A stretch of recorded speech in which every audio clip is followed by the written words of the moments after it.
Continuamos entonces, ¿no? La clase pasada nos quedamos, ¿no? En lo referente, nos decía, la toxicología, ¿no? Y las ciencias, ¿no? Que colaboran con ellas y en función de ellas, cuáles son, ¿no? Las ramas, ¿no? Entonces, para la toxicología se ve complementado con conceptos de farmacología, de fisiología, ver toda la parte de patología, ¿no? A través de los diferentes órganos vitales, ¿no? Los efectos que pueden producir en riñón, a nivel hepático, a nivel cardíaco, a nivel respiratorio, ¿no? Y también hoy en día bastante lo referente al sistema nervioso central y periférico. Desde el punto de vista químico, ¿no? Por las diferentes sustancias, ¿no?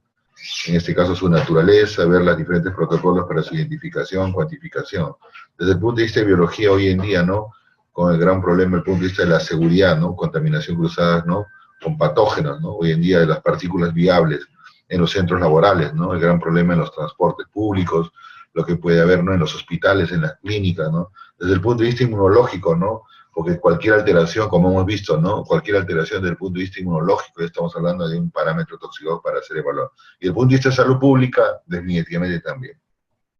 De ahí nace, ¿no? Lo que es la toxicología ambiental, que tiene que ver con todo lo que es polución, residuos, higiene industrial. Entonces, la parte de todo el ambiente, hoy en día hay una rama que es la ecotoxicología, ¿no? Que trata de ver, ¿no? Todas las sustancias xenobióticas que pueden alterar, ¿no? Nuestro ecosistema. La parte económica, que precisamente tiene que ver con el desarrollo de medicamentos, aditivos alimentarios, como hemos visto en la primera parte, ¿no? Ver tranquilamente la seguridad, los pesticidas, los insecticidas. Y desde el punto de vista forense, ¿no? Toda la parte de diagnóstico, terapéutica, aspectos médicos legales, no conocerlos. En cuanto a las ramas de la toxicología, ¿no? Podemos salirnos a la parte analítica, puedo especializarme en la parte analítica desde el punto de vista químico, ¿no? Metales pesados, ya sea por absorción atómica, por ICP masa, ICP óptico, determinar desde el punto de vista analítico, ¿no? Sustancias en cuanto a residuos químicos o residuos de plaguicidas en alimentos, ¿no? O ver, ¿no? Los componentes en cosméticos. Hoy en día que hay algunos productos desde el punto de vista clínico, ¿no? La toxicología clínica, ¿no? Desde el punto de vista de alteraciones, ¿no? A nivel de transaminasas, a nivel de fosfatasa, todo lo que es alteración de sustancias a nivel de bioquímica clínica, ver, ¿no? Insuficiencia renal, insuficiencia hepática. Desde el punto de vista de la parte experimental, la toxicología, y la parte reguladora, ¿no? En este caso, ¿no? ¿Cómo puedo trabajar con modelos experimentales para tratar de categorizar una sustancia química? Altamente tóxica, moderadamente tóxica, bajamente tóxica. ¿Cómo esos parámetros pueden servir desde el punto de vista regulatorio? Como hemos visto en el caso, ¿no? De la leche, ¿no? O en este caso, pura vida, ¿no? El problema que precisamente fue más la parte regulatoria del etiquetado que desde el punto de vista, ¿no? De seguridad, ¿no? De componentes, porque no hay nada que prohíba, ¿no? Poner soya o poner en este caso, ¿no? El aditivo E407, porque todo está en el Códex Alimentario. La razón fue del punto de vista regulatorio, del punto de vista del etiquetado. Entonces el etiquetado también juega un rol importante.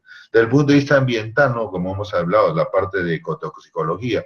Y hoy en día la parte ocupacional juega un rol importante, ¿no? Dependiendo de los tipos de trabajo, ¿no? Del punto de vista ergonómico, podemos hablar desde el punto de vista, ¿no? De partículas viables, ¿no? La calidad del aire, ¿no? Así lo que es contaminación cruzada desde el punto de vista de microorganismos. Entonces, la parte ocupacional o toxicología ocupacional ha generado importancia económica interesante, ¿no? Donde que podemos ver no solamente el punto de vista, ¿no? De generar productos inocuos o seguros, sino también en las labores propias del individuo dentro de la empresa, ¿no? Para tratar de que no tenga mucho, ¿no? Riesgo desde el punto de vista ocupacional, ¿no?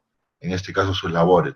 Por ejemplo, ¿no? El punto de vista de toxicología ocupacional, ¿no? El uso de solventes orgánicos, el uso, ¿no? Por ejemplo, ¿no? Si trabajamos en laboratorios de biología molecular, ¿no? Los usos de los geles de policriamida, ¿no? El uso de sustancias radioactivas, ¿no? Hoy en día, ¿no? El uso, ¿no? De sustancias, ¿no? De preparados, ¿no? A nivel clínico, por ejemplo, ¿no? De las sustancias o de los medicamentos anticancerígenos, ¿no? O oncológicos, ¿no? Que son de todas maneras tóxicos para una persona normal. Entonces, hay varias cosas que tenemos que evaluar, ¿no? O desde el punto de vista, ¿no? Radiológico, ¿no? Todos los operadores, ¿no? En los hospitales, en las clínicas, ¿no? Desde el punto de vista de la protección radiológica, qué es lo que está pasando. Entonces, hay que ver, ¿no? El polvillo, ¿no? Ya hemos cambiado las clases, por ejemplo, de los docentes, ya no son como antaño, ¿no? Con tiza, ¿no? Oye, son con plumones, ¿no? Y con sistemas, ¿no? Datas, ¿no? O en este caso, ¿no? Sistemas audiovisuales. pero ¿cuántos sitios todavía se usa la tiza, ¿no? Y ese polvo de todas maneras no produce. El gran problema ocupacional de los mineros, ¿no? Con el gran problema, ¿no? O las fábricas que producen asbesto, de todas maneras, que trabajan con asbesto, ¿no? Entonces, desde el punto de vista ocupacional también, como vamos a ver, es algo importante. Algunos factores condicionantes al avance de la toxicología son importantes, ¿no? Incremento en el número y variedad de sustancias químicas, o sea, estamos trabajando con muchas sustancias, ¿no? Muchos aditivos, si ustedes analizamos los alimentos, wow, hay una cantidad de excipientes, ¿no? Y si vemos el códex alimentario, ¿no? Como les indicaba, la lista es inmensa, ¿no? Para cada producto. Si ese es en el caso de alimentos, imaginémonos en el caso de los cosméticos, ¿no? Tanto varón como mujer, ¿no? Utilizan cosméticos de diferente índole, ¿no? Hay sustancias que son irritantes como el alcohol, ¿no? Por ejemplo, en el caso de los desodorantes, ¿no? Hay diferentes tipos de desodorantes, ¿no? O los antitranspirantes, los bloqueadores solares hoy en día. Una cosa es un bloqueador solar como tal, ¿no? Entonces, eso también es interesante, ¿no? Cómo las sustancias químicas se van incrementando, cómo tranquilamente los fabricantes están haciendo, ¿no? Por ejemplo, ¿no? Insecticidas con cipermetrina, ¿no? Al 0.5%, al 1%, al 1.5%, al 2%, al 5%, al 10%, ¿no? En donde que los excipientes, ¿no? Varían, ¿no? Y pueden hacerlo más o menos tóxico a la sustancia. La mezcla también es importante, ¿no? Entonces, ahí vemos cómo se va incrementando el número y la variedad de sustancias químicas y productos, ¿no? Cantidad excesiva de algunos productos, ¿no? La demanda, ¿no? El benchmarking, ¿no? La parte comparativa de productos y cómo voy desarrollando, ¿no? Mayor número de productos, mayor importancia de otros tipos de cuadros de intoxicaciones, por ejemplo, hoy día la crónica, ¿no? Si vemos nosotros en nuestro país, ¿no? En los últimos 10 años se ha incrementado el problema de cáncer, ¿no? A nivel gástrico y a nivel de colon, ¿no? Y mucho eso tiene que ver, ¿no? Con el consumo de sustancias, ¿no? De alimentos, sobre todo, ¿no? Entonces, ¿por qué? Porque consumimos los alimentos crónicamente, ¿no? No consumimos un día o 2 días, ¿no? Casi todos los días. Imaginemos que salimos de trabajar, o la gente que trabaja, ¿no? 10, 11 de la noche, no va a encontrar nada en casa, ¿no? Y por no fastidiar, se va, ¿no? Un pollito bróster en la esquina, ¿no? No sabemos con la cantidad de aceite, cuál es la calidad de aceite, ¿no? O de repente el problema de las papitas fritas, ¿no? Ah, quiero bien fritas, ¿no? Pero esa fritura tranquilamente, ¿no? Si hay demasiada elevada temperatura con el aceite, puede generar en este caso, ¿no? Compuestos de acrilamida, ¿no? Como está ya demostrado. Entonces, el efecto, ¿no? De sustancias, ¿no? A veces, ¿no? En las fiestas infantiles, ¿no? Que hacemos, ¿no? Es así, con esos caramelos, ¿no? Con esos marshmallows, ¿no? De colores intensos, estarán usando anilinas o no, ¿no? Entonces, vemos que la parte crónica juega un rol importante, ¿no? Pero nosotros no hemos avanzado mucho, no tenemos muchos estudios referentes. Solamente estudiamos las plantas, ¿no? O en el caso, por ejemplo, ¿no? Del Sacha Inchi, ¿no? Porque tuvo un problema en Novel Food, no podía entrar al mercado europeo, por lo tanto habría que hacerle un estudio de toxicidad y se le hizo, ¿no? Pero ¿cuántos productos tenemos de consumo interno, ¿no? Que no le hacemos control y lo consumimos tranquilamente, ¿no? Incremento de la población expuesta, ¿no? Ya no estamos hablando de adultos, sino hablamos de los niños, ¿no? El uso de los colorantes, ¿no? Por ejemplo, la tartracina, ¿no? Que es el colorante 5, ¿no? Que está, por ejemplo, en las bebidas o en las gaseosas. Y en algunos países estos colorantes están prohibidos, ¿no? Pero en nuestro medio se sigue utilizando. Entonces, eso va a depender mucho, ¿no? De nuestra parte, ¿no? Regulatoria, ¿no? Que otra cosa también, ¿no? Las dietas, ¿no? Son diferentes en la costa, sierra y en la selva. Los pobladores tienen que cosas diferentes, ¿no? Consumo de alimentos y están expuestos a diferentes tipos de sustancias, ¿no? La calidad también, ¿no? De los alimentos, ¿no? O sea, las carnes que consumimos, los vegetales, ¿no? Esos vegetales que consumimos, ¿cómo estarán, ¿no? En cuanto a residuos, ¿no? De contaminantes tipo plaguicidas, insecticidas, ya sea organofosforados, carbamatos, etcétera. Entonces, ver tranquilamente que hay unos factores que van a condicionar, ¿no? El avance, ¿no? Desde el punto de vista de la toxicología. Entonces, es importante entonces en esto detenernos, ¿no? Y ver un poco, ¿no? Y recordar esto de la clasificación de los agentes tóxicos, ¿no? Entonces, según el estado pueden haber sustancias tóxicas en estado sólido, ¿no? En estado líquido, en estado gaseoso, ¿no? Sólido, ¿no? Bueno, tenemos, ¿no? Por ejemplo, ¿no? El racumín, ¿no? Los sebos, ¿no? Tenemos, por ejemplo, ¿no? Un tóxico que son los medicamentos, ¿no? Que están en forma de tabletas o polvos para suspensión. Podemos también tener, ¿no? Los aditivos alimentarios, que la gran mayoría son cosas en estado sólido, que se mezclan, ¿no? En las harinas, ¿no? O están en estado sólido que se solubilizan, ¿no? Para tranquilamente mezclar, o la industria alimentaria, farmacéutica, la industria cosmética, muchas de las industrias lo solubilizan en su producto. Les comento, por ejemplo, en la industria cosmética, ¿no? Las damas, ¿no? Que usan los famosos polvos, ¿no? ¿no? Para, ¿no? La cara, ¿no? Entonces, esos polvos, ¿cómo se hacen? Simplemente, ¿no? Esos son soluciones que se han preparado, ¿no es así? Se solubilizan, ¿no es así? Los colorantes, ¿no es así? Se meten a hornos, por encima de 200, 300 se van todos los líquidos, si hay solventes también se va todo, y tranquilamente queda, ¿no? Como un taco, ¿no? Y ese taco tranquilamente es lo que se espolvorean en la cara, ¿no? Pero al final inicialmente fueron líquidas, fueron solubilizadas, luego tranquilamente, ¿no? Son en estado sólido, ¿no? A los líquidos, bueno, ¿no? Hay una cantidad de sustancias, ¿no? En estado, principalmente estamos hablando, por ejemplo, en el caso de los medicamentos, los jarabes, estamos hablando en este caso, ¿no? Las tinturas, ¿no? Muchas tinturas, ¿no es así? Que son soluciones hidroalcohólicas de productos naturales, o los agroquímicos, ¿no? En estado líquido, ¿no? Que cuando se mezcla con agua forman una emulsión, ¿no? Blanquecina, ¿no? Entonces, de ahí tenemos los compuestos gaseosos, ¿no? El problema no es así del smog, ¿no? Hoy en día, ¿no? La gasolina, por ejemplo, ¿no? Ya se sacó, ¿no? Era un aditivo interesante para la década del 60, 70, el plomo, pero ahora fue detenido, fue sacado en su formulación, ¿no? Porque ese aditivo no contamina el medio ambiente y, ¿no? Y también las personas. Entonces, vemos en este caso, ¿no? Que pueden ser las sustancias tóxicas o los agentes en estado sólido, líquido, gaseoso, o de repente pueden ser transformados, ¿no? Está en estado sólido, se puede transformar en estado líquido, o de repente, ¿no? El mercurio, por ejemplo, ¿no? Si lo ponemos a temperaturas, ¿no? Es decir, medio ambiente, a temperaturas altas, digo, se comienza a volatilizar, ¿no? O en el caso, ¿no? De los agentes irritantes, o las soluciones amoniacales, ¿no? Por ejemplo, el amoníaco, ¿no? Entonces, eso también es importante, ¿no? Evaluar. Y en este caso, ¿no? Vamos a ver que dependiendo del estado, también vamos a ver, ¿no? Los órganos, ¿no? Si vamos a ver sustancias gaseosas, ¿no es así? Irritantes, ¿no es así? Vamos a ver compromisos a nivel respiratorio, ¿no? Imaginemos, tenemos en este caso, ¿no? El ácido muriático en la casa, ¿no?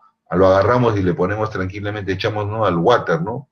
Y tranquilamente se forma un humo, ¿no? Y ese humo tranquilamente es gaseoso, es tóxico, ¿no? Y puede tranquilamente producir a nivel respiratorio, ¿no? Así, un bloqueo, ¿no? Entonces, eso es lo que tenemos que analizar. ¿Qué más? También puede ser por órgano blanco, ¿dónde puede actuar, no? Puede actuar a nivel nervioso, ¿no? Que es lo más delicado, que puede ser a nivel periférico o a nivel central. Los plaguicidas, por ejemplo, ¿no? Órganos fosforados, carbamatos, ¿no? ¿No? Piretroides, ¿no? Y demás actúan a nivel sistema nervioso periférico y también sistema nervioso central, ¿no? Hay diferentes marcadores que nos ayudan a determinar, ¿no? A nivel cardiotóxico, ¿no? Hay algunas sustancias que pueden no actuar, ¿no? Alterando, ¿no? El nódulo sinoauricular, entonces produciendo arritmias, ¿no? O en algunos casos pueden generar hasta paro cardíaco, ¿no? Hepatotóxico, acuérdense que todo, ¿no? Pasa por la vía de primer paso a nivel del hígado, ¿no? Y son por medio, ¿no? De todo, ¿no? Los citocromos oxidasas, ¿no? Y las transaminasas para toda la parte, ¿no? De depuración a nivel hepático, ¿no? Entonces, el hígado juega un rol importante, ¿no? El consumo, por ejemplo, de alcohol produce, ¿no? Efectos hepatotóxicos, ¿no? Hay medicamentos, ¿no? Y hay sustancias que incrementan, ¿no? La actividad, ¿no es así? Enzimática, ¿no? Del estómago, perdón, del hígado, ¿no? Al incrementar la actividad, ¿no? Enzimática del hígado, entonces estamos hablando de inductores enzimáticos, ¿no? Pero también hay inhibidores, ¿no? Entonces, de una manera u otra, en este caso el hígado se ve perjudicado. Y por último, ¿no? Los riñones, ¿no? Los riñones también, ¿no? Son otros, ¿no? Como se tuvo el problema, ¿no? De la melanina, ¿no? Que fue un componente, ¿no? Que se utilizó en la leche de polvo, ¿no? Para adulterarla, ¿no? Pero era tan fino que tranquilamente se absorbía, pasaba a torrente sanguíneo, llegaba tranquilamente a glomérulo renal y tranquilamente, como es como un filtro, se atoraba produciendo insuficiencia renal, ¿no? Entonces ahí vemos que hay un problema, ¿no? Entonces, a nivel renal les juega un rol. Entonces, las sustancias hay que evaluar, ¿no? Principalmente si es hepatotóxico, nefrotóxico, ver neurotoxicidad, cardiotoxicidad. Las personas cuando van en edad avanzada, ¿no? Ven tranquilamente que hay insuficiencia hepática, insuficiencia renal. Por lo tanto, ¿no? Las sustancias son más propensas de producir alteraciones en estos dos órganos vitales, ¿no? Y por supuesto también a nivel, ¿no? Cardíaco y a nivel del sistema nervioso. ¿Qué más podemos decir? Clasificación también por el lugar de acción puede ser, ¿no? Por acción local o por contacto, ¿no? ¿Cuántas veces no es así? Imaginemos, nos lavamos con agua, ¿no? Y detergente, ¿no?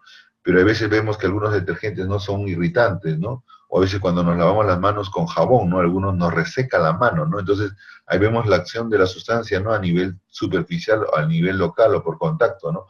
O de repente, ¿no? Cuando tenemos, ¿no es así? ¿Cuántas veces como hemos sido estudiantes, ¿no? Cuando se ha caído un poco, ¿no? De ácido, ¿no? O de soda, ¿no? Dependiendo de su concentración nos ha irritado la piel, ¿no? O de repente, ¿no? No sé, a algunos se les ocurrió de repente, ¿no? Y un poco de alcohol, ¿no? En las axilas, por ejemplo, ¿no? El alcohol es fuertemente irritante y las axilas que es una zona, ¿no? En la piel muy sensible, ¿no? O de repente, ¿no? Lo más simple, ¿no? Cuando comemos ají, ¿no? Ese ají picante, ¿no? Delicioso, no es así, pero tranquilamente cómo quedan los labios, ¿no? ¿No? Pues genera una irritación fuerte. Entonces, ejerce instantáneamente ese efecto sobre la piel, la mucosa, puede ser a nivel del árbol respiratorio si le ingresa y las sustancias a nivel gaseoso, y destruyen, ¿no? La arquitectura precisamente a nivel celular, ¿no? Toda la morfología, arquitectura se queda eliminada. Ejemplo de ello tenemos los ácidos, el gran problema, ¿no? Es decir, los álcalis, como hemos dicho, los óxidos nítricos, la parte del ácido sulfúrico, los disolventes orgánicos como éter, cloroformo, ¿no? Es decir, tetracloruro de carbono, ¿no? Alguna vez el cloroformo lo que hace es una resequedad, ¿no? Y puede cuartear tranquilamente la piel, ¿no? Entonces, estas sustancias de una manera, por eso en el laboratorio se debe usar guantes, ¿no? Hay que tener mascarillas, ¿no? Para, no, como son sustancias volátiles, puede también tener problemas a nivel respiratorio, ¿no? Entonces también ya no se pipetea, ¿no? Pero son ya las pipetas no automáticas, ¿no? Pero si preguntamos, ¿no? Algunas personas hace 30 años, 40 años, ¿no? Se hacía sin guantes, ¿no? Así, se pipeteaba, no había campanas extractoras, entonces, ¿no? Y uno tranquilamente por el olor sabía, ¿no es así? Si estaba con éter, si había cloroformo, ¿no? Entonces, las medidas de seguridad también desde el punto de vista ocupacional, desde el punto de vista de riesgo, han ido mejorando notablemente, ¿no? En el transcurso de los últimos tiempos. Acá podemos ver, ¿no? Imágenes, ¿no? De estas lesiones, ¿no? A nivel, ¿no es así?, de la piel, ¿no? Por uso, ¿no? De estas sustancias, ya sea ácidas, ¿no? Irritantes, ¿no? Que pueden tranquilamente quemar la piel, ¿no? Y erosionarla. O de repente, en el caso, ¿no? De la boca, ¿no? Que tranquilamente pueden producir, ¿no? El daño correspondiente, ¿no? Entonces, hay órganos y superficies, ¿no? Vitales, ¿no? Que hay que tener, ¿no? Cuidado, ¿no? Para este tipo, ¿no? De sustancias que actúan a nivel de piel o superficie. Luego tenemos, ¿no? Las sustancias que pueden ingresar al organismo y tienen una acción sistémica, es decir, actúan en los sistemas, ¿no? Entonces, en este caso, ¿no? Ingresa al organismo, se desplaza, o sea, se distribuye, ¿no? Y al distribuirse puede, ¿no? Ingresar, ¿no? Y afectar el sistema nervioso, periférico, central, el sistema respiratorio, el sistema digestivo, ¿no?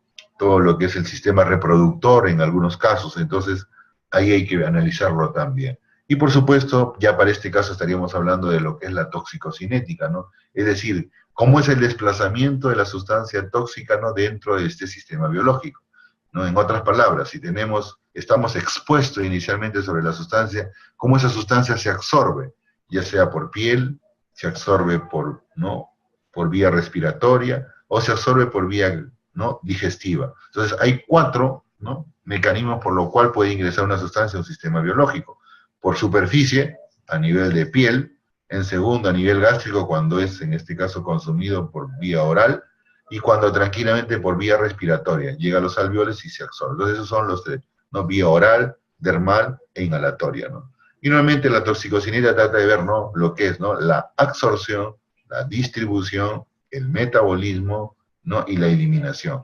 Pero en toxicidad hay 2 elementos más, lo que llama exposición. O sea, primero yo estoy expuesto a una sustancia tóxica, ¿no? Y por último, ¿no? Esa sustancia tóxica, si bien eso se elimina, pero a veces, ¿no? Las sustancias tóxicas se acumulan, ¿no? En el organismo y pueden tranquilamente, en algún momento, ¿no? Que está acumulado, ingresar al torrente y tranquilamente, ¿no? Puede acumularse en tejido óseo, puede no acumularse en tejido, ¿no? Adiposo, o puede agitarse, ¿no? En tejido, ¿no? Muscular, ¿no? Pero la gran mayoría de sustancias, ¿no? Se depositan en tejido adiposo, ¿no? Tipo, por ejemplo, plaguicidas, insecticidas, ¿no? ¿Qué más? En cuanto a su uso-función, podemos separar, ¿no? Desde el punto de vista de los medicamentos, ¿no? Los medicamentos son sustancias, ¿no? Que hay que utilizar desde el punto de vista, ¿no? De su seguridad, son sustancias tóxicas por sobredosificación, ¿no? Tenemos en el caso de los digitálicos, tenemos el caso de los anticancerígenos, ¿no? Que son sustancias tóxicas, ¿no? Tenemos los productos cosméticos y de la higiene personal, ¿no? ¿No? Estamos hablando en este caso, ¿no? Un lápiz labial, ¿no? Un desodorante, un bloqueador solar, ¿no? Estamos hablando en este caso de un desinfectante, ¿no? Entonces, eso hay que, ¿no? Analizarlo también. Sustancias, ¿no? De abuso también podemos tener, ¿no? Hoy en día necesito todo lo que son, ¿no? La pasta base de cocaína, ¿no? Y todo el dilema, ¿no? Relacionado en este caso con respecto, ¿no? A la marihuana, ¿no? Si bien es cierto, tiene propiedades terapéuticas, ¿no? La podemos legalizar, pero ¿cuánto realmente es por la parte terapéutica, ¿no? porque también vemos que hay un uso, ¿no? Del punto de vista, ¿no? De dependencia, que pueden producir dependencia y algunos cuadros severos, porque una cosa es usar la droga, ¿no? Desde el punto de vista terapéutico, y otra cosa es utilizarlo desde el punto de vista, ¿no? Como droga, ¿no? Social, ¿no? Alimentos y bebidas, hay que ver, ¿no? Que en los alimentos, en las bebidas hay diferentes sustancias, que son los famosos aditivos, ¿no? O excipientes, ¿no? Que se utilizan, como vimos al inicio, ¿no? El famoso E407, ¿no? Los colorantes, ¿no? Tipo vixina, ¿no? O colorantes naturales, ¿no? Que pueden darte, ¿no? La chicha morada, por ejemplo, ¿no? Las antocianinas en general, ¿no? Los edulcorantes, ¿no? Entonces, hay muchas sustancias, ¿no? O las gomas sintéticas y hay gomas naturales. Entonces, es importante ver tranquilamente en alimentos y bebidas también, ¿no? La presencia de estas sustancias tóxicas. Ni hablar también con respecto a los animales ponzoñosos y las plantas tóxicas, ¿no? Nuestro país, ¿no? Podemos tener, ¿no? Una fauna ofídica ponzoñosa, ¿no? Interesante en la selva amazónica, ¿no? Géneros, ¿no? Como la Quesis muta, Botros atrox, ¿no? Botros barneti, ¿no? Botros pictus, ¿no? Actualmente, ¿no? En la costa, ¿no? Si vamos tranquilamente, ¿no? A las lomas de la Chaya o a las lomas de Pachacamac, podemos tener unos especímenes como Botros pictus, ¿no? O un poquito más por Barranca, ¿no? Botros barneti, o si vamos a Cusco, ¿no? Botros andianos, ¿no? Que son serpientes, ¿no? Así que tienen, ¿no? Veneno, ¿no? Y cuando el veneno ingresa al torrente son, ¿no? Principalmente, ¿no? Sustancias, ¿no? Que producen hemorragia interna, pueden esa destrucción de, en este caso del tejido, y pueden producir alteraciones de la cascada de coagulación.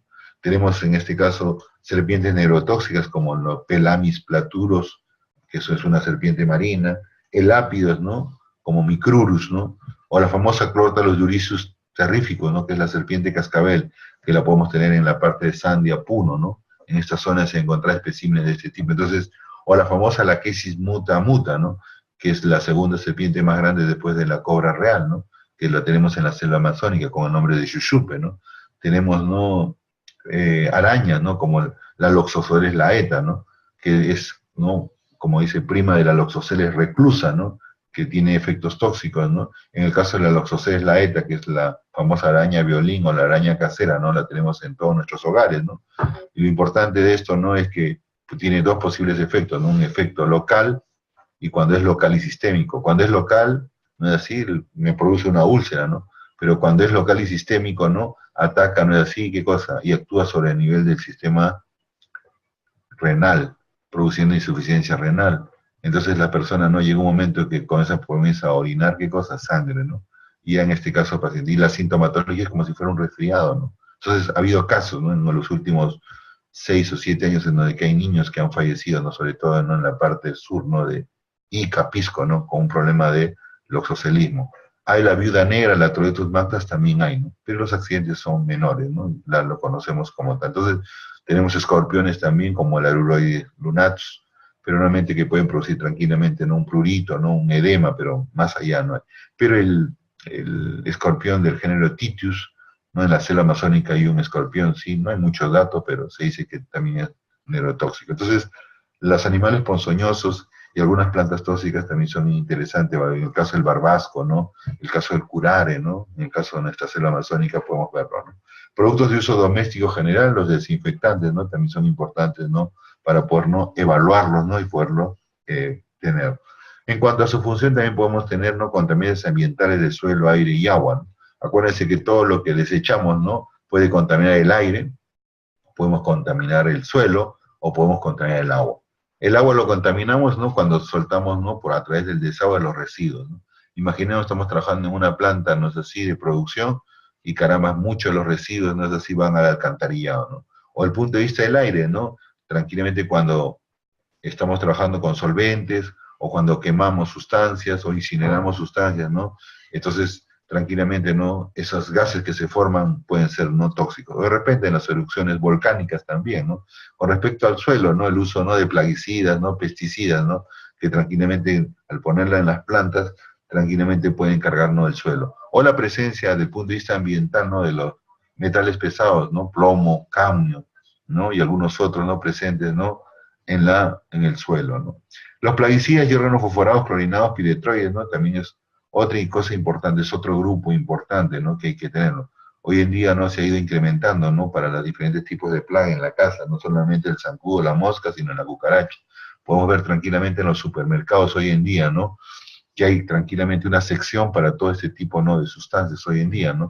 Baigón, ¿no? Y otros derivados más que son interesantes, ¿no? Evaluarlo, ¿no? Y para eso también hay la toxicología experimental, ¿no? Para poder clasificar, ¿no? Porque esas sustancias son clasificadas como altamente tóxico, moderadamente tóxico, baja toxicidad o relativamente inocuo, ¿no? Para ponerles etiquetas, entonces hay que hacer estudios de toxicidad utilizando ratones, ratas, podemos ver la parte no toxicológica, peces, ¿no? Daphnia, utilizando, ¿no? Lombriz de tierra, abeja, ¿no? Codorniz, ¿no? Y algunos otros, ¿no? Animales para ver, ¿no? Qué cosa pasaría, ¿no? En el entorno, ¿no? El punto de vista, ¿no? Ecológico, ambiental. ¿Qué más? Entonces, también dependiendo del tipo de exposición, podemos tener aguda, ¿no es así? Esta aguda, ¿no? Por una sola dosis, ¿no? Hay una aparición de un cuadro clínico patológico dentro de las primeras 24 horas después del contacto con el agente. Entonces, es un dato, ¿no? Que puede decir tranquilamente, ¿no? La muerte, ¿no? Crónica es la consecuencia por exposición a repetidas dosis, ¿no? Pues imaginémonos, ¿no? Si consumimos, ¿no? Algo que nos gusta, ¿no? Un determinado producto todos los días, ¿no? Y ese producto tiene, ¿qué cosa? Un excipiente, un aditivo, entonces ahí estoy expuesto desde el punto de vista crónico a esa sustancia. ¿Estamos de acuerdo? Ahora, de repente se ha hecho un estudio, ¿no? A 3 meses, ¿no? Y no hay, pero yo no lo consumo a 3 meses, yo lo voy a consumir 1 año, 5 años, de repente toda mi vida, ¿no? Entonces la pregunta es cómo eso afecta, ¿no? Ah, caramba, ¿no? Entonces, ¿cómo son esos estudios desde el punto de vista no epidemiológico también, ¿no? Porque si tenemos una sustancia que lo puedo tomar toda mi vida, lo tendría que evaluar, ¿no? Un grupo de personas o una población que use contra otra no, ¿no? ¿Qué pasaría si esa población lo usa, ¿no? Todos, casi, o casi todos, y el promedio de vida, por ejemplo, es 60 años, ¿no? En cambio, otra población no utiliza esa sustancia, son más de, ¿no? En la vez de tener 60, 65, el promedio de vida es 75, 80. Entonces ahí podemos ver qué cosa, una diferencia, ¿no? Porque, no, pues murió a los 65, no hay problema, ¿no? Entonces ahí también tenemos que ver, ¿no? Que mucho tiene que ver con la parte no crónica, ¿no? ¿Qué más? También puede haber agudas sobre crónicas, que es la exposición aguda sobre una base de exposición crónica al mismo agente. Es decir, tengo una exposición, ¿no? De una sobredosis de la sustancia, pero también tengo pequeñas, exposiciones, ¿no? A este agente, ¿no? Imagínense, ¿no? Que soy un fumador, pero hay momentos que digo, no fumo, ¿no? Y tranquilamente estoy al costado de un fumador, ¿no? Entonces, cuando fumo sería, ¿qué cosa? Una aguda, y cuando estoy al costado, no es cierto, el fumador sería cosa, una crónica, aguda más crónica. Entonces, puedo tener esa duplicidad también. Y hay veces hay desconocidas porque puede ser, ¿no? La mezcla de una u otra, o una sola o intercalada. Entonces, podemos tener en este caso este cuadro en función, ¿no? Del porcentaje de población versus la dosis, ¿no? En cuanto al efecto, ¿no? Esta es una curva interesante y que hay que evaluar, es una curva dosis-respuesta, pero hay que analizarla, ¿no es así? La región de 0 a 1 es una región en la que se conoce como el famoso de no a él, que se hace en los trabajos de toxicología experimental. Esta región precisamente es, ¿no? La región donde, ¿qué cosa? No hay, ¿no es cierto? Efecto, ¿no? Observable tóxico, efecto adverso. ¿De acuerdo? Entonces, como dice, no hay ningún efecto. No hay incremento de temperatura, por ejemplo, no hay inducción al vómito, no hay problema de gastritis, no hay problemas, no es así, de inducción enzimática a nivel hepático. A eso me refiero, ¿no? Pequeñas. En el caso de la zona 2, como que ya comenzaría, es un LOAEL, que significaría, ¿no? Baja, ¿no? Nivel de dosis, ¿no? Donde hay efecto adverso o la manifestación de ese efecto tóxico. Luego hay una dependencia lineal, a mayor dosis, mayor efecto. Y por último hay una parte de saturación que es una respuesta máxima como tal. Entonces, la curva pasa por el origen cuando la dosis es 0, como hemos visto, ¿no? Y a valores muy bajos de la dosis la curva es horizontal, como un valor de efecto igual a 0, ¿no? Entonces, los estudios de toxicología crónica tratan, ¿no? De ver, ¿no? Esa parte de la línea de base 0, ¿no? Porque eso es lo que nos interesa, ¿no? En qué momento aparecen, ¿no? Los efectos, ¿no? Al mes, a los 2 meses, y a los 3 meses de la sustancia puesto, ¿no? En dosis, ¿no? Que van hasta 100 veces. Por ejemplo, si la sustancia a nivel del alimento que consume la persona es más o menos 1 miligramo o 5 miligramos por kilogramo de peso, que sea, por ejemplo, 1 miligramo por kilogramo de peso, ¿no? En el humano. Esa es la cantidad aditivo, ¿no? Por peso corporal. Si una persona tiene 70 kilos, más o menos estaría consumiendo 70, ¿no? miligramos. Entonces, ¿qué haría yo para el caso desde el punto de vista de toxicología experimental? ¿No? Para evaluar si es tóxico o no. Entonces, lo que daría es 3 meses, ¿no? 100 veces la dosis normal. ¿Cuál era la dosis? Más o menos 70 miligramos para una persona de 70 kilos. Si lo multiplicamos por 100, ¿cuánto tendría que darle? Tendría que darle una dosis más o menos de, ¿cuánto sería? 7 gramos. 7 gramos por kilogramo tendría que darle en el animal. Como una dosis, ¿no es así? Si en esa dosis, ¿no? De 100 veces no encuentro efectos tóxicos durante 3 meses, puedo indicar, ¿no es así, no? Que tiene, ¿no? Una baja, ¿no? Toxicidad o es relativamente inocuo. Entonces es importante, entonces, ver en qué momento comienza la respuesta, ¿no? Tener un valor mayor que cero cuando la dosis llega a un nivel límite, ¿no? Ese es el nivel, ¿no? El del famoso LOAEL, ¿no? El punto número 2, ¿no? De ahí en adelante, entonces, la pendiente crece con la dosis hasta que llega a una pendiente máxima, ¿no? Y esta pendiente se mantiene por un amplio rango de dosis en la que la respuesta es directamente proporcional, es una línea recta, ¿no? A mayor dosis, mayor respuesta. A dosis mayores también la asintótica, ¿no? Y ese sería el efecto máximo como tal. Entonces, la región de la curva donde los efectos no son medibles se conoce como no hay, ¿no? Como dicen, ¿no? Es nivel de dosis donde que no hay efectos adversos observados. La región lineal, más o menos, ¿no? Abarca, ¿no? De 16 a 84% de la respuesta máxima, ¿no? Y el valor de máximo es una medida de la eficacia, ¿no? Del efecto tóxico, ¿no? De la sustancia o de la droga en este caso. Algunas sustancias pueden tener relación dosis-respuesta, diferentes a la descrita, y la curva no tiene una forma no S o una curva sigmoidal. Realmente las curvas dosis-respuesta son la gran mayoría sigmoidales, ¿no? De repente, ni bien le damos la sustancia, como es altamente tóxica, no hay ese, no, esa parte, ¿no? De la gráfica, ¿no? De no haber efecto adverso. Entonces, si eso se hace pequeño, entonces ya la curva deja de ser sigmoidal, ¿no? Entonces, eso es una cosa, ¿no? Que tenemos que evaluar. El nivel experimental entonces más bajo en el estudio crítico, ¿no? Es no ver en qué momento se observa el efecto adverso, ¿no? En este caso el OAL es un indicador interesante. Entonces, después de las conversiones dosisométricas se puede ajustar para diferencias en especie y se conoce como efecto tóxico crítico. Entonces, tratar de determinar el OAL es importante, ¿para qué? Porque ahí sería, ¿no? La concentración, ¿no? En la cual tranquilamente comienza a aparecer, ¿no? El efecto crítico, ¿no? Como tal, ¿no? Imaginémonos, ¿no? Estamos probando una sustancia, ¿no? Y vemos, ¿no? Que una dosis, ¿no? De, ¿qué les digo? 500 miligramos por kilogramo de peso, comenzamos a ver en este caso en los animales, ¿no? Insuficiencia renal o insuficiencia hepática, ¿no? ¿No? Entonces, ¿qué podemos decir? Ah, carambas, ¿no? Esa es una dosis crítica, de ahí hay que, ¿no? Hacer la evaluación correspondiente. Entonces, el NOAEL es el nivel de exposición experimental que representa el máximo nivel probado al cual no se observan efectos tóxicos, ¿no? Y para el propósito de la evaluación de riesgo, este es el dato clave que se obtiene en los estudios de dosis y respuesta. Entonces, es importante determinar el NOAEL, es decir, es importante determinar cuál es la dosis en la cual no produce efectos tóxicos. Por eso son los estudios de toxicidad crónica, ¿no? Que van desde 28 días, 3 meses, hasta pueden ver algunos protocolos de 1 año, ¿no? La dosis letal, ¿no? Es un parámetro, ¿no? Desde el punto de vista tóxico, ¿no? En la cual me indica, ¿no? La cantidad de la sustancia que produce mortalidad, muerte en los individuos, ¿no? Entonces, eso es importante también determinarlo. La L50 es un valor virtual, es un valor estadístico, ¿no? Que se obtiene y que me da tranquilamente, ¿no? Una medición, ¿no? Del valor como tal, ¿no? Ahora, normalmente, ¿no? La DL50 también ha ido variando en el tiempo, como vamos a ir viendo. Entonces, acá tenemos una curva dosis-respuesta, ¿no? Entonces, es agarrar, ¿no es así?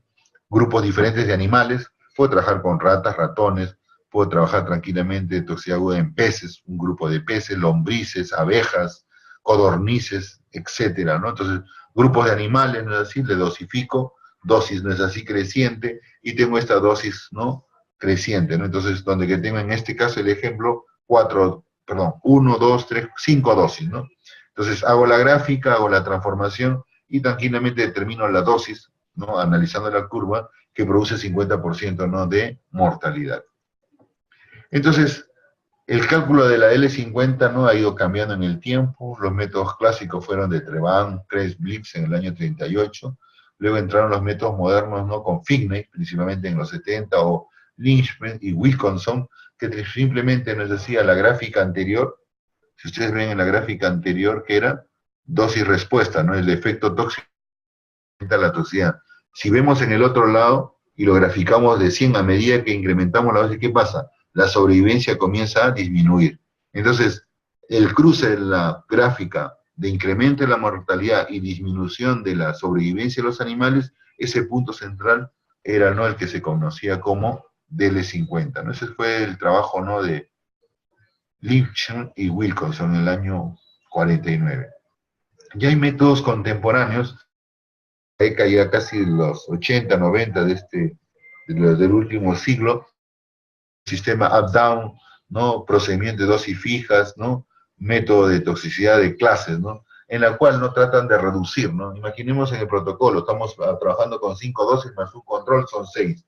Si son grupos de 6 animales mínimo, porque algunos trabajos son de 10, entonces podemos tener desde 36 hasta 60 animales, ¿no? Pero con los sistemas up-down o toxicidad de clases, porque me interesa solamente no clasificar, no es así el efecto tóxico, puedo trabajar en este caso con 3, máximo con 6 y exageradamente con 10 animales. Entonces, una cosa importante en los últimos tiempos también con animales de experimentación se ha trabajado en 3 vertientes, ¿no? Lo que son las famosas 3R, que apareció en la década del 50, ¿no?, del siglo pasado.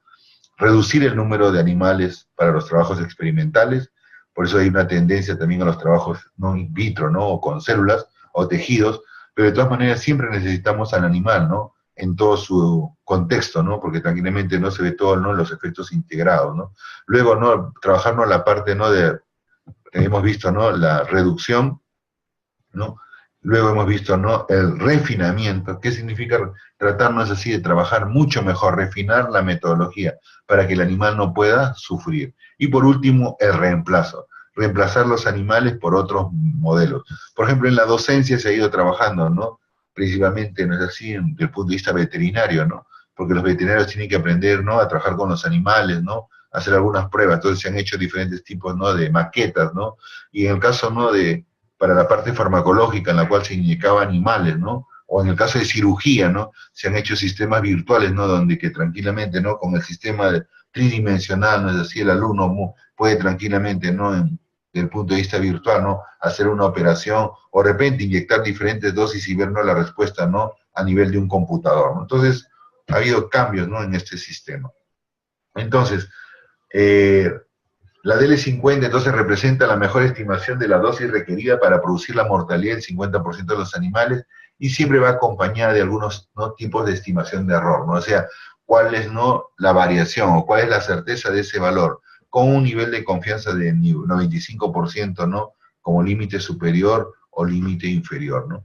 Los métodos, ¿no?, más empleados eran, como les dije, el método gráfico de Lish y Wilkinson del 49, el método de papel cuadriculado logarítmico de Probitz, Miller y Tyner en el 44, y el procedimiento de hallazgo de intervalo por, ¿no?, o rango, ¿no?, por Wilson en el año 52.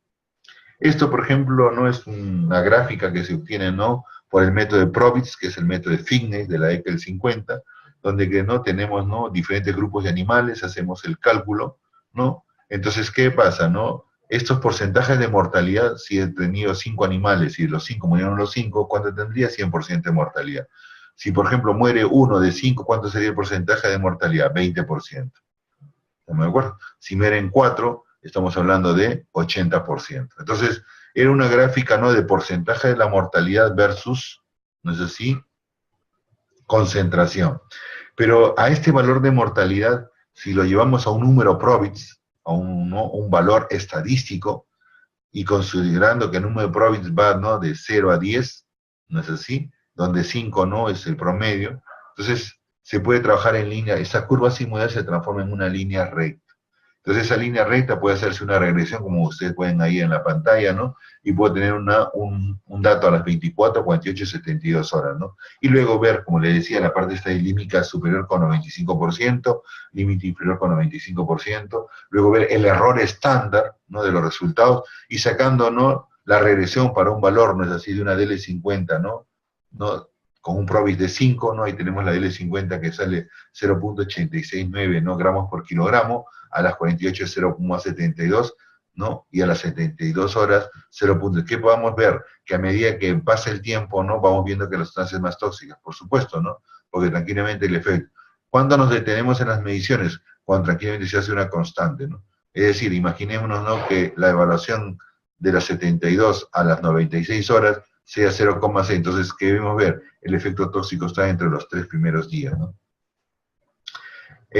La DL50, ¿no? Ha ayudado, ¿no? Para poder, en este caso, ¿no? Hacer una tabla, ¿no? Para ver cuál es el grado de toxicidad de las sustancias. Podemos tener sustancias, ¿no? De baja toxicidad, como el caso del etanol, que necesita, en este caso, 10.000 miligramos por kilogramo por vía oral para producir mortalidad, ¿no? Una L50. O puedo tener tranquilamente la toxina botulínica, ¿no? Que sería, ¿no? 0,0001 miligramos, lo que sería, ¿no? 0,01, ¿no? Microgramo por, ¿no? Kilogramo, o lo que sería, ¿no? 10 picogramos de toxina botulínica por kilogramo. Entonces, de esa manera podemos ver, ¿no? Cómo las sustancias, dependiendo de su vía, ¿no? De administración oral, intraperitoneal, subcutánea, intravenosa, podemos tener, ¿no? Diferentes, ¿no? DL50, ¿no? Y acá tenemos el animal, ¿no? Con los que se trabajan, como les dije, ¿no? Ratón, podemos trabajar en ratas, podemos trabajar en cobayos, ¿no? En peces, ¿no? Tilapias, truchas se ha trabajado, pez cebra, lombriz de tierra, abejas, codornices, ¿no? Y hay diferentes tipos, ¿no? De estudios que se han podido hacer al respecto. Como les hablaba, ¿no? De las categorías, ¿no? Hoy en día ya no necesitamos saber exactamente, ¿no? O puntualmente, ¿no? La toxicidad. Lo importante es tener cosas categorías, ¿no? Entonces, hoy en día los modelos experimentales tratan de categorizar al producto, es decir, ¿dónde está? ¿Es relativamente inocuo? ¿Es ligeramente tóxico? ¿Es altamente tóxico o extremadamente? Entonces, ¿qué se hace? Se hace estudio. Si yo encuentro, ¿no? Si yo inyecto, por ejemplo, comencemos de una parte central, 500 miligramos por kilogramo. Agarro 3 animalitos, inyecto 500 miligramos por kilogramo de peso, o sea, como si fuera moderadamente tóxico. Tengo dos opciones en los 3 animales, que se mueran o no se mueran. Si se mueren, ¿qué cosa estoy indicando? Que la sustancia, ¿qué cosa es? ¿Qué cosa? Es tóxica. Entonces, bajo al siguiente nivel, ¿qué cosa? Les aplico a 3 animales 50 miligramos por kilogramo. Y de repente en 50 miligramos por kilogramo se murió uno y 2 no mueren. ¡Wow! Entonces agarro 1 miligramo por kilogramo e inyecto. Y de repente no mueren. Entonces, ¿qué cosa puedo decir? Que la DL50 está, ¿qué cosa? Entre 1 y 50. Entonces, como ha muerto, por ejemplo, uno nada más, entonces podría indicar, ¿no? ¿Qué es qué cosa? El valor de la DL50 es de 50 miligramos por kilogramo, o cae en el rango de altamente tóxico. Pero ¿qué pasaría si 500 miligramos no hubieran muerto? Entonces agarro 3 animales y les inyecto la dosis hacia arriba, que sería 5 gramos por kilogramo. No mueren en 5 miligramos, pueden inyectar más arriba, pero las normas internacionales me indican que si es mayor de 5, ahí queda el espectro. Entonces, ¿qué puedo decir? Que es ligeramente tóxico. O de repente, puedo indicar que es prácticamente atóxico, ¿por qué? Porque tranquilamente puedo probar una dosis más que puede ser 10, y si no muere ninguno, puede ser que es prácticamente atóxico. ¿Se han dado cuenta? Entonces, con menos número de animales, puedo yo categorizar. Y es importante la categoría, porque en función de eso, ¿no? Están, ¿no? Las normalizaciones a nivel nacional y a nivel internacional, por categorías. Entonces, ¿cómo se ha hecho ese trabajo? Entonces, se han hecho diferentes trabajos tratando, ¿no? De tener datos también de animales y en el humano, ¿no? Podemos tener así, ¿no? Por ejemplo, ¿no? Sustancias súper tóxicas, ¿no? Que en la DL50 en la rata es menor de 5 miligramos por kilogramo. En el humano sería 5 gotas, por ejemplo, de estrinina. Moderadamente tóxico, de 500 a 5000, que sería medio kilogramo o medio litro de parafina o querosene, ¿no? O débilmente tóxico, de 5000 a 15000 miligramos por kilogramo. En humanos sería 1 litro, ¿de qué? De etanol, por ejemplo. Entonces, de esta manera se han hecho equivalencias, ¿no? Para tratar de ayudarnos, ¿no? Para poder categorizar experimentalmente, ¿no? Los valores, ¿no? En cuanto a toxicidad aguda, ¿no? Sin necesidad de utilizar tanto número de animales, ¿no? O sea, utilizar 36, 50, 60, ¿no? Es decir, con 10 animales puedo tranquilamente categorizar. Entonces, hay protocolos, hay normatividad para este punto. Ahora, la clasificación, como hemos visto, es útil y práctica. No solo debemos analizar la L50, sino además debemos analizar la pendiente también de la curva para comparar las toxicidades. Entonces, si tenemos ya una sustancia o un producto, ¿no? Imaginémonos, ¿no? Ya conocido, no necesito mayor data, ¿no? Pero si tengo yo un producto nuevo, estoy desarrollando de repente por síntesis, o caramba, he tenido, no es así, una modificación de la molécula, sí tengo que hacerle, ¿no?, el estudio, ¿no?, de, ¿no?, toxicidad, ¿no es así? ¿Por qué? Porque es importante poder determinar en este caso, ¿no?, la pendiente, ¿no? Entonces, la potencia, entonces, ¿no?, la puedo referir en cómo es esta pendiente. Entonces, la potencia se refiere al rango de dosis dentro del cual una sustancia produce respuesta creciente. La curva del tóxico o droga más potente parece más cercana al origen. La potencia de una droga está influenciada por factores tales como la absorción, ¿no es cierto?, el metabolismo, entre otros.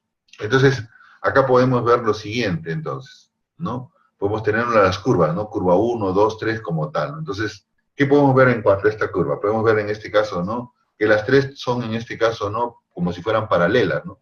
¿No? Pero vemos, ¿no?, uno de ellos, entre la 1 y 2 son paralelas y las dos llegan, ¿no?, al punto máximo. Entonces, ¿qué vemos? Al ser paralelas yo puedo ver, ¿no?, quién es más potente, ¿no? Por ejemplo, ¿no?, el compuesto 1, las líneas azules, es más potente que 2. ¿Por qué? Porque está más cercano y tengo mayor efecto, ¿no? Y en cuanto a su eficacia, 1 y 2 tienen la misma eficacia. ¿Por qué? Porque llegan siempre cosas al 100%, al efecto máximo como tal. Con respecto a la molécula 3, ¿qué podemos decir? El que está en verde. Podemos decir, ¿qué cosa? Que es menos potente que 2 y de 1. ¿Y que es qué cosa? Menos eficaz que 1 y 2. Por eso es importante, ¿no?, la evaluación correspondiente. Entonces, como nosotros vemos entonces, ¿no?, con las gráficas me pueden dar información, no solamente para categorizar, que son altamente tóxicos, bajamente tóxicos, sino también son importantes, ¿no es así?, el tipo no dependiente, para ver, ¿no?, cuál es su grado de potencia uno con otro, o de repente cuán eficaz puede ser, ¿no?, la eficacia. Entonces, eso es importante, ¿no?, conocer, ¿no?, y un poco más a los... Imaginémonos que estamos trabajando en el laboratorio y formulamos un producto X, ¿no? ¿No? Si al formular un producto X ya tenemos diferentes excipientes, hacemos la toxicidad y tenemos esa curva, ¿no?, dosis-respuesta, ¿no?, del punto de vista tóxico, ¿no?, que puede ser tranquilamente incremento de la temperatura, o de repente un problema de gastritis, o alguna patología, o una fisiopatología. Entonces lo que tenemos que comparar es así, ¿quién tiene mayor efecto tóxico uno con respecto al otro? Entonces, en función de esto podemos ver, ¿no?, que las intoxicaciones pueden ser muy variables, ¿no? Entonces vamos a ver, ¿no?, ahora ejemplos rápidamente, ¿no? Por ejemplo, ¿no?, las intoxicaciones por alimentos, por ejemplo, son parte, ¿no?, de las setas. ¿Las setas qué son? Las setas son en este caso, ¿no?, enfermedades, ¿no?, transmitidas por los alimentos.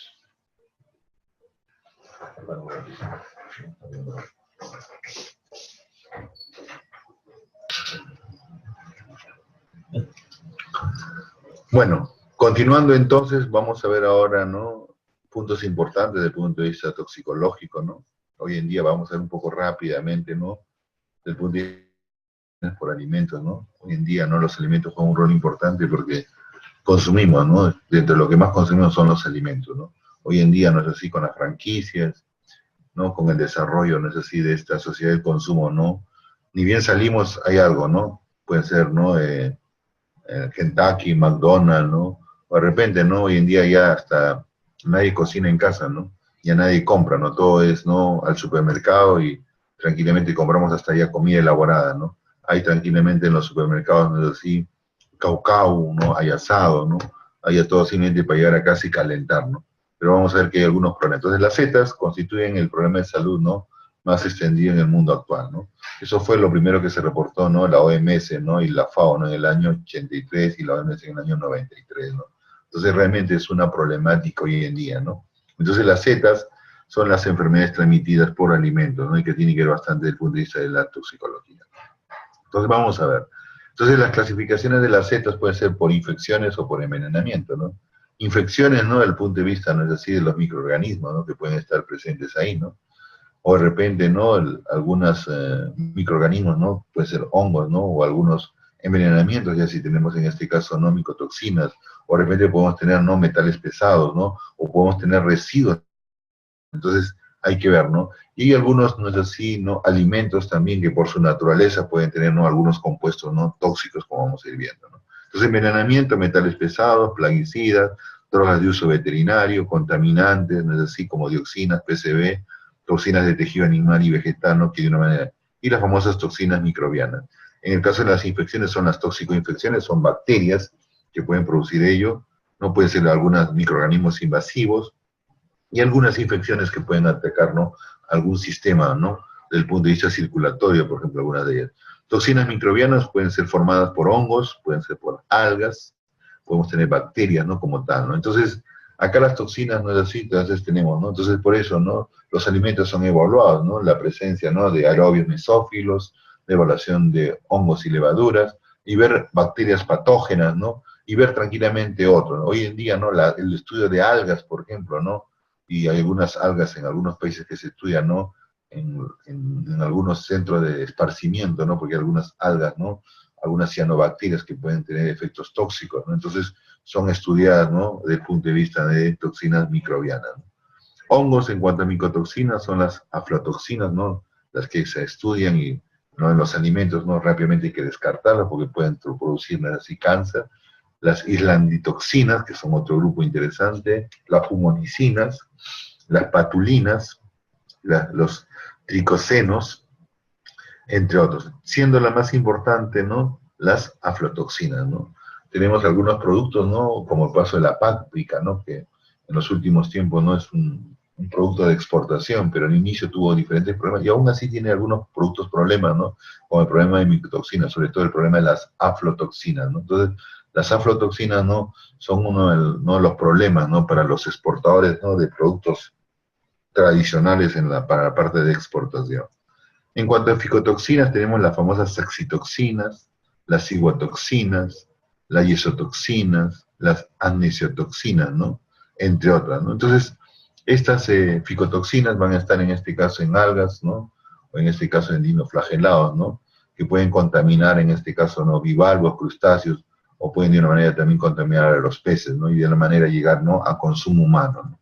Eso lo vamos a hacer. Entonces, alimentos que contienen tóxicos naturales, como tener los moluscos, como los mellijones, las almejas, las ostras, que pueden causar la intoxicación. ¿Por qué? Porque los moluscos principalmente son filtradores, ¿no? Entonces, en esa carnosidad lo que consumimos son principalmente ese filtro, ¿no? Entonces, se produce por la ingesta de moluscos, peces, que se alimentan con plancton, ¿no?, o fitoplancton, zooplancton, donde existe un organismo que son los dinoflagelados, que estos son los secretores de una toxina almacenada en el organismo del animal, muy peligrosa para el hombre y los animales, ¿no? Entonces, ahí tenemos las toxinas paralizantes, la toxina amnésica, la toxina diarreica, ¿no? Hay pruebas de laboratorio, ¿no?, que analizan. Por ejemplo, ¿no?, en nuestro mar peruano tenemos las famosas conchas de abanico, ¿no?, que son bivalvos, ¿no? Entonces hay que hacer pruebas, ¿no?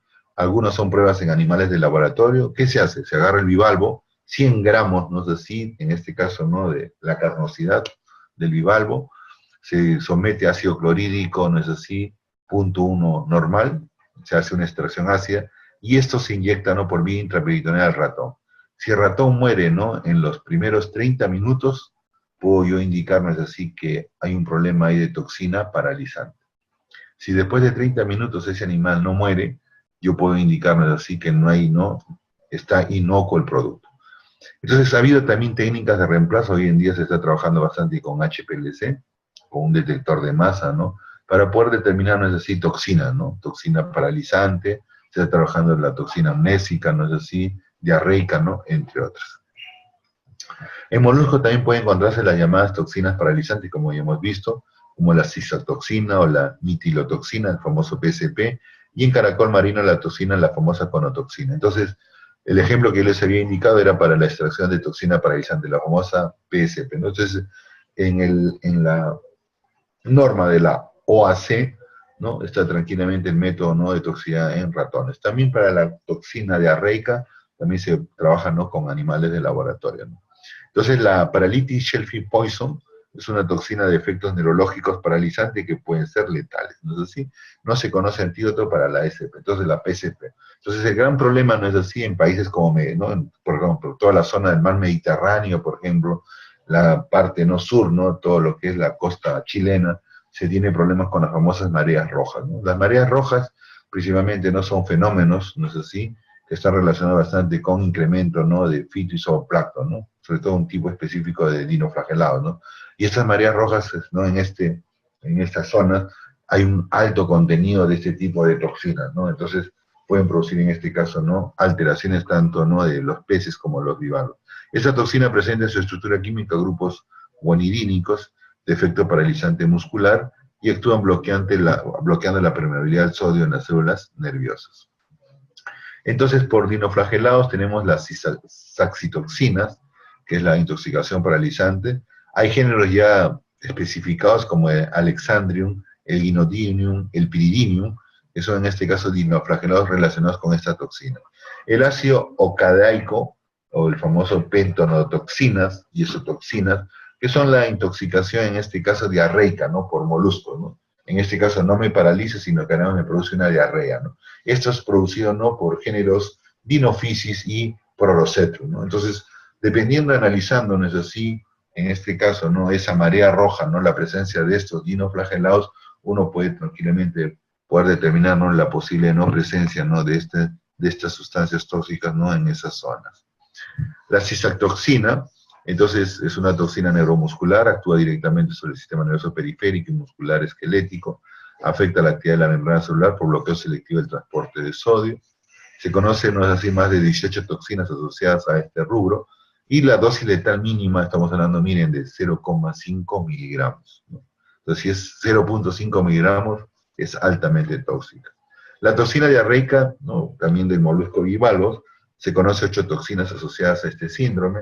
Estas son, por ejemplo, el ácido ocadaico y sus derivados, ¿no?, que es la dinofisitoxina 1, difenitoxina 2, la 3, la pectinotoxina 1, 2, 3, 6 y la yesotoxina, ¿no? Estas son las toxinas que tranquilamente podemos trabajar en modelo animal o tranquilamente por HPLC podemos hacer, ¿no?, la, ¿no?, identificación y cuantificación de los mismos.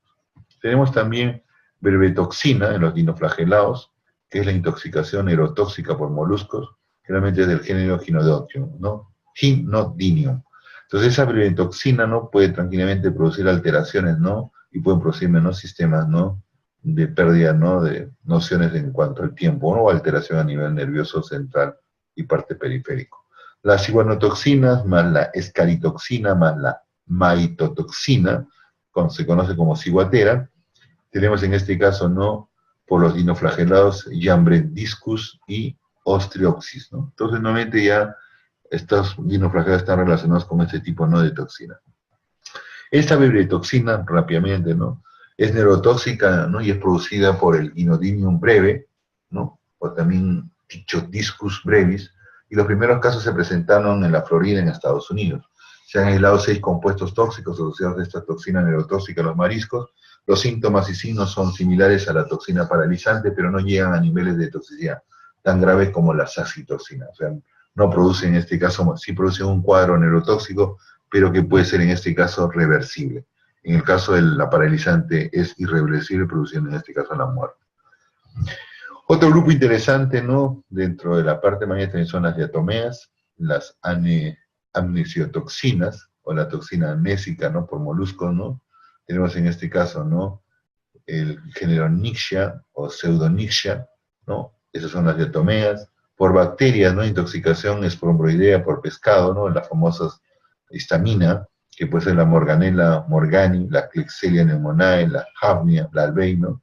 Y también se ha visto por algas, ¿no?, por bacterias, ¿no?, en el caso de la tetrodotoxina también. Entonces, hay bastante, ¿no?, que estudiar, ¿no?, con respecto, ¿no es así?, a todas esas sustancias tóxicas, ¿no?, en nuestro producto. Si bien es cierto, tenemos en Semana Santa, ¿no?, tenemos nuestras ilusiones, no tenemos mucho ese problema, ¿no? En cambio, ¿no?, nuestros amigos, ¿no?, por el otro lado de Chile sí tienen problemas, ¿no?, con mareas rojas, con este tipo, ¿no?, de productos. La tetrodotoxina, ¿no?, es una toxina también, ¿no?, consumida, ¿no?, que viene del pez globo, ¿no? Normalmente, ¿no?, en China y Japón se tiene este problema. La toxicidad depende de la especie, ¿no?, principalmente, ¿no?, con qué especie, ¿no?, de pez estamos trabajando, ciclo reproductor, clima, estación y el sexo, ¿no? Y se acumula, ¿no?, en las gónadas e hígado. Entonces, cuando tranquilamente, ¿no?, se hacen los cortes, ¿no?, especiales, hay que tener cuidado, ¿no?, de no tocar estos dos órganos, ¿no? O si se toca, que los fluidos de estos órganos no contaminen, ¿no?, los otros. Es una toxina marina, ¿no? Y normalmente su intoxicación es fatal, ¿no? Es producida, ¿no?, por shawalia alga y contamina, ¿no?, a los peces, ¿no? La toxina es estable, ¿no?, en un amplio rango de pH de 3 a 8,5. El modo de acción es muy similar a la saxitoxina. Bloquea los canales de sodio, impidiendo la excitabilidad de la cibotoxina. Es producida por Geambrendicus toxicus, arrecifes de coral y con los tropicales y subsecuentemente eso pasa finalmente al hombre, cadena alimentaria. Esas pasa al síndrome, ¿no?, cibotoxina y la maiotoxina. Mecanismo de acción de esa cibotoxina: inhibe la colinesterasa, bloquea los canales de sodio. Los síntomas, ¿no?, son principalmente trastornos gástricos. Hay algunos signos neurológicos, cardiovasculares, y el tratamiento de los síntomas es tranquilamente, ¿no?, hacer, ¿no?, de no como a los estados, ¿no?, estable, ¿no?, en este caso, volver en este caso, ¿no?, de los síntomas, ¿no?, en la mejor. No hay en este caso un antídoto. La escombrotoxina, toxinas como la histamina, la cadaverina, la putrexamina, ¿no?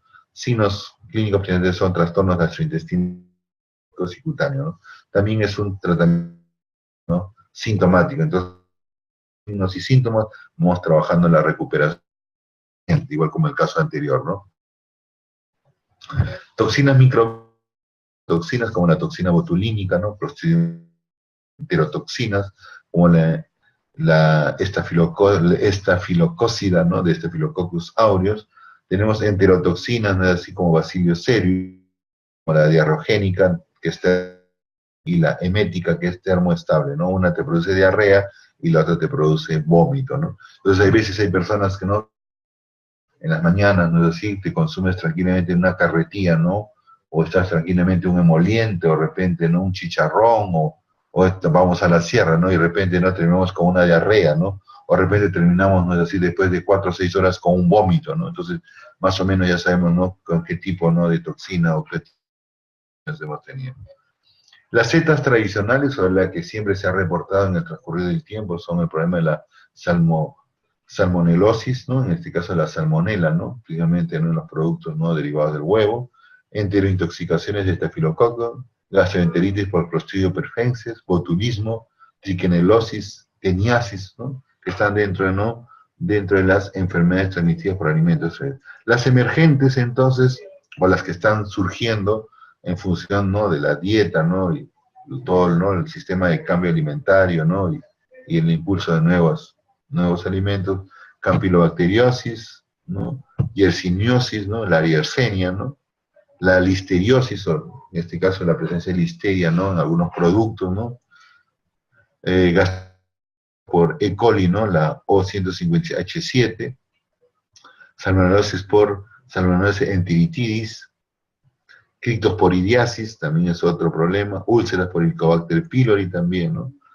Entonces, todo esto está en función de, de lo que conocemos como alimento alterado, ¿no? Entonces, hay que evaluar también, ¿no?, los alimentos, cuál es la calidad del alimento, ¿no? A veces nosotros vamos a un supermercado, podemos ir a un mercado, ¿no?, y nosotros vemos la cosa macro, ¿no?, en cuanto al alimento alterado, pero realmente no es así. Una vez que en este caso el fruto es cortado de la planta, comienza ya su proceso, ¿no?, en este caso, ¿no?, de alteración, de putrefacción, dependiendo del caso. Entonces, todo alimento que durante su obtención, preparación, manipulación, transporte, almacenamiento o tenencia, y por causas no provocadas derivantes, sufre variaciones en sus organolectas sensoriales: color, aroma, textura y sabor. Puede ser también a nivel de composición química, valor nutritivo, de tal forma que su aptitud para el consumo queda anulada o sensiblemente disminuida, aunque se mantenga inocuo, ¿no? Entonces, a esto denominamos ¿qué cosa? Un alimento alterado.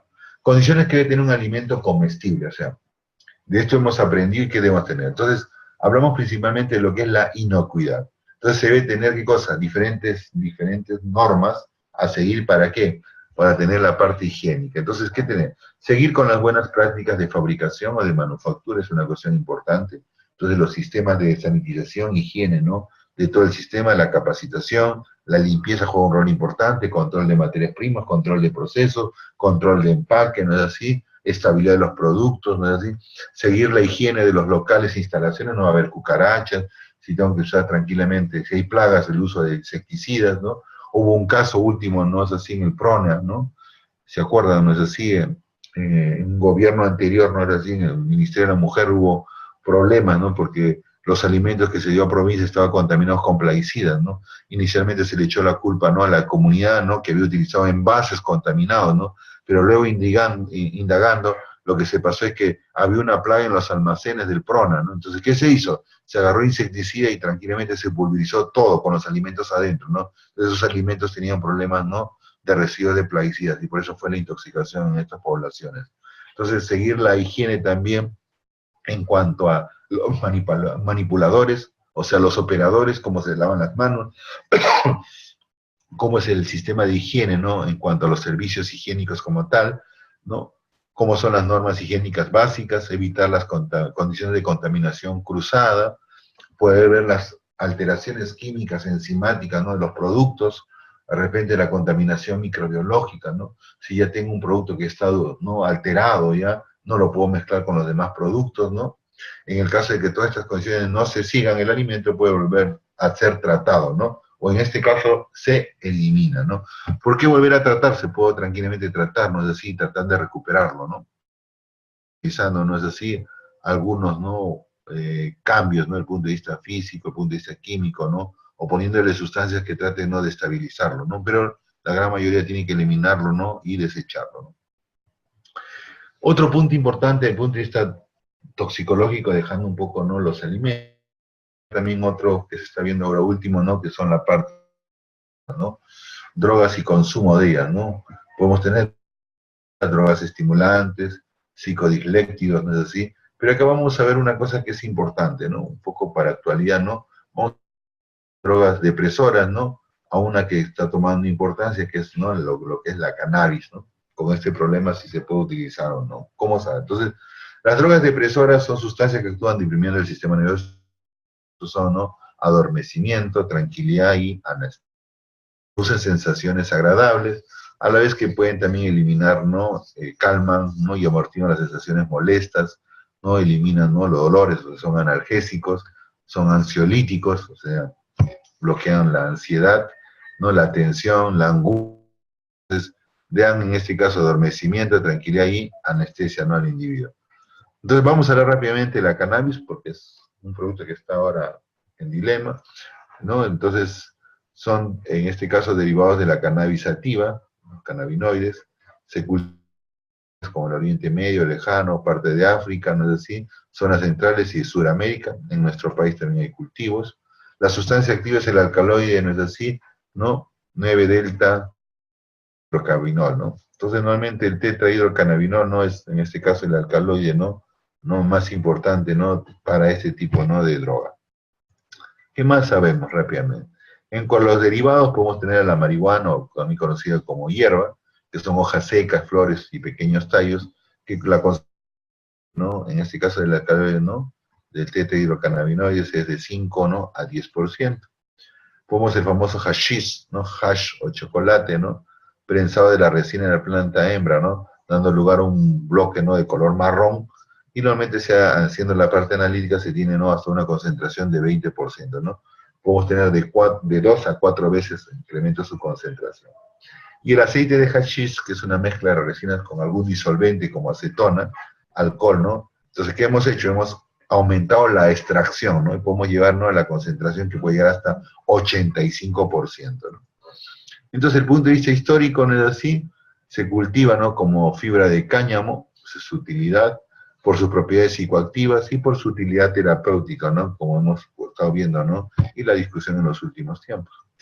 La referencia más antigua la tenemos en China, ¿no?, 2730 a.C., ¿no?, en los escritos chinos, y uso en medicina, ¿no?, en el tratamiento de reumatismo, malaria, beriberi, insomnio, trastornos oculares, y también algunos, ¿no?, trastornos en la menstruación.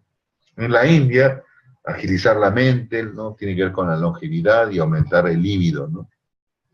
En Europa, ¿no?, se usó el cultivo del cáñamo, ¿no?, 400 después de Cristo, y sus efectos embriagantes eran desconocidos por casi todo el mundo, hasta, ¿no?, el siglo XVII o XIX, ¿no?, que son los viajeros a Egipto y Oriente y lo prueban, ¿no? Y el uso en rituales como, ¿no?, aquelarres en Inglaterra o para adivinar, ¿no?, en Ucrania. Entonces, estas plantas ya comenzó a tener también ya un propósito no mágico religioso, ¿no?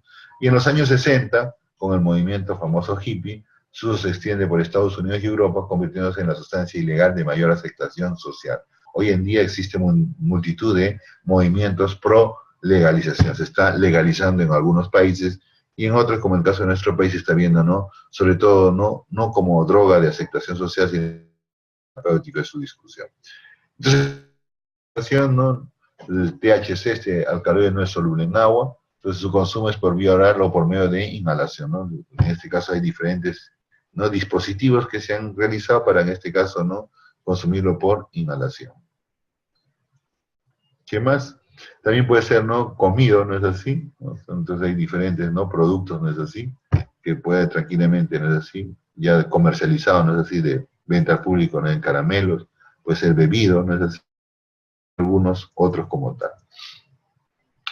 Efectos podemos tener inmediatos a dosis bajas y a dosis altas. A dosis bajas, ¿no es así?, es inicialmente una sensación placentera, como cualquier sustancia, ¿no?, de este tipo, calma y bienestar, aumento del apetito, euforia, locucidad, enrojecimiento de los ojos, dificultad en los procesos mentales complejos y alteración de la percepción temporal y sensorial. Y posteriormente, depresión y somnolencia, ¿no?, cuando ya va avanzando, ¿no?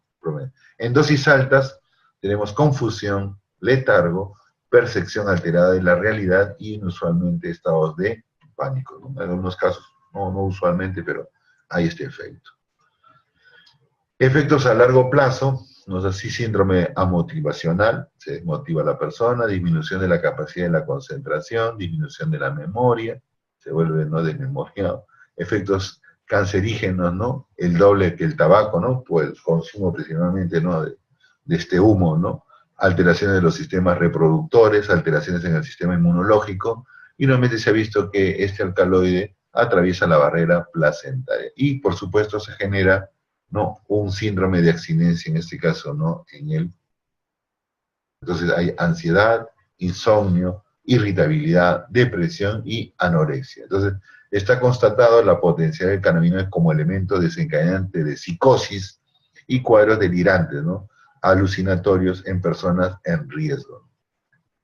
Entonces, pero, si bien es cierto, se ha dicho no lo contrario, pero también hay propósitos o usos terapéuticos. Tan igual como el cannabis, también hay, ¿no?, la cocaína, ¿no?, que si bien es cierto, ¿no?, sus aplicaciones son precisamente como un anestésico, ¿no?, local, ¿no?, y normalmente se utiliza precisamente, ¿no?, para tratamiento o en operaciones, ¿no?, para laringe. Entonces, vemos que la planta, ¿no es así?, por su mal uso, tiene todo lo que es el problema, ¿no?, de sustancias que producen dependencia, pero también puede ser útil desde el punto de vista terapéutico, ¿como qué? Quimioterapia del cáncer, para problemas de glaucoma, epilepsia, se ha visto estudios para esclerosis múltiple, paraplegia y cuadriplegia, sida, dolor crónico, migraña, prurito, calambres menstruales y dolores del parto, ¿no? Entonces, hoy se está manejando bastante como una quimioterapia, ¿no?, para problemas de cáncer. Entonces, hay una problemática, ¿no?, ¿qué hacer? ¿No? Legalizar, ¿no? Legalizar, ver los pros y los contras con respecto.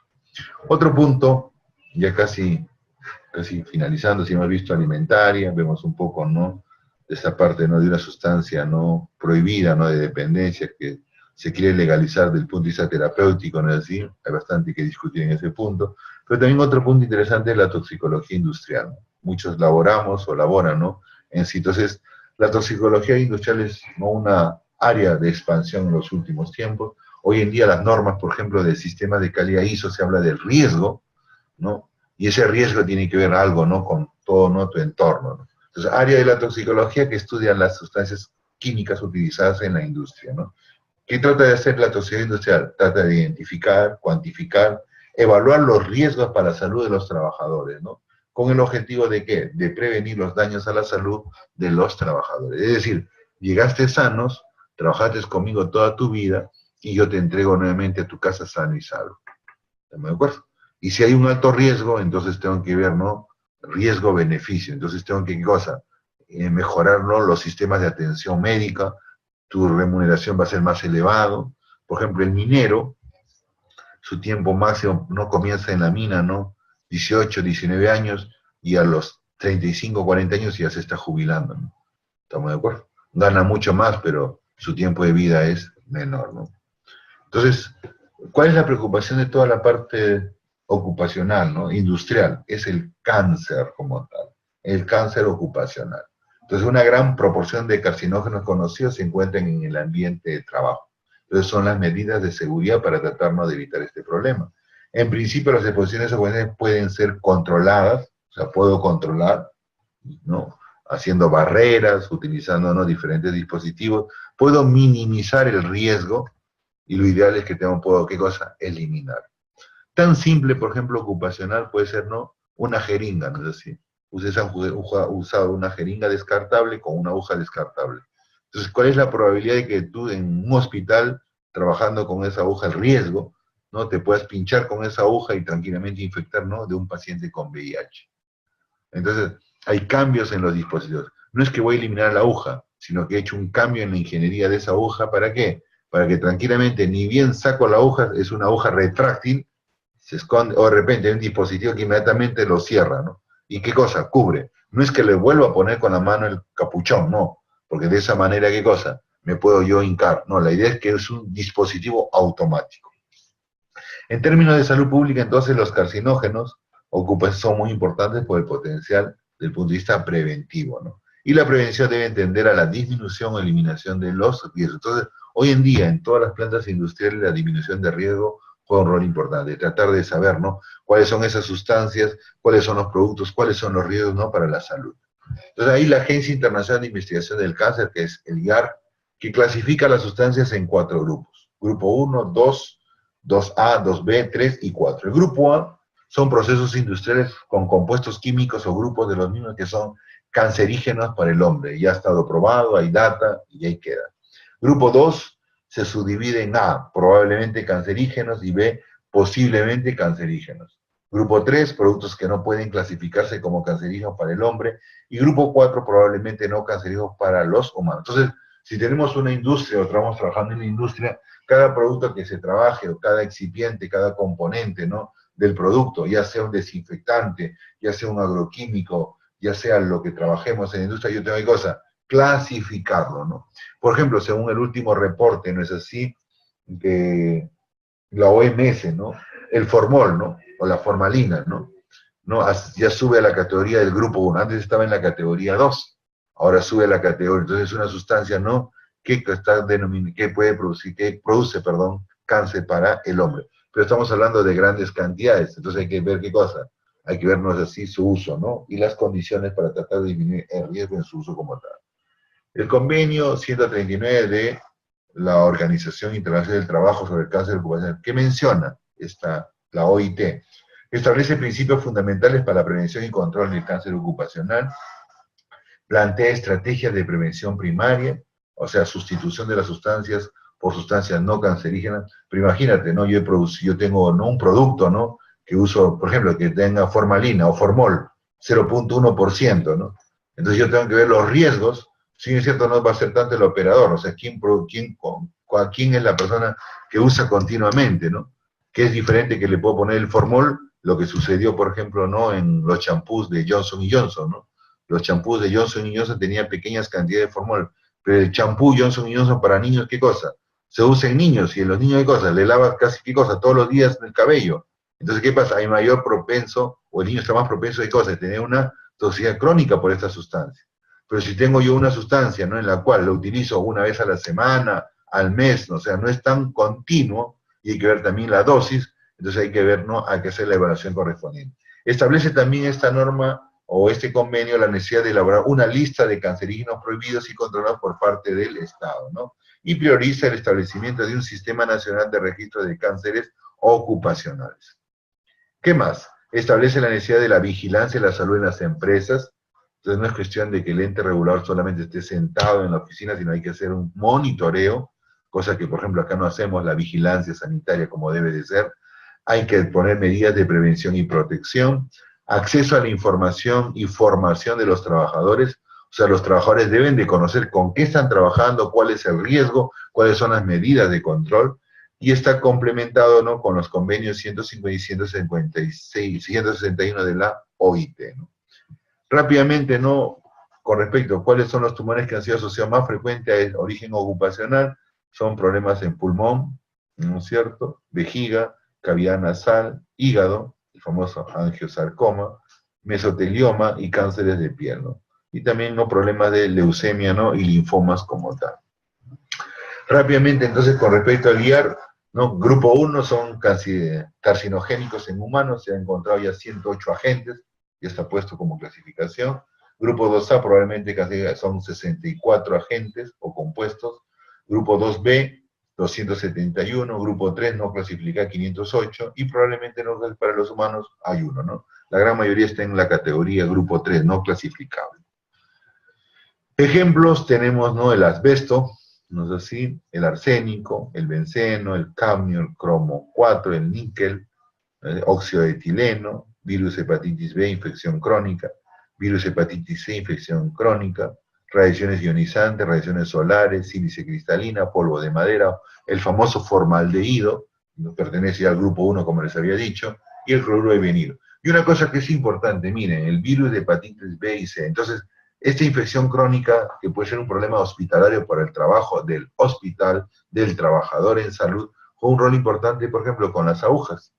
Entonces, el riesgo biológico como tal está considerado dentro de los cancerígenos del grupo número 1.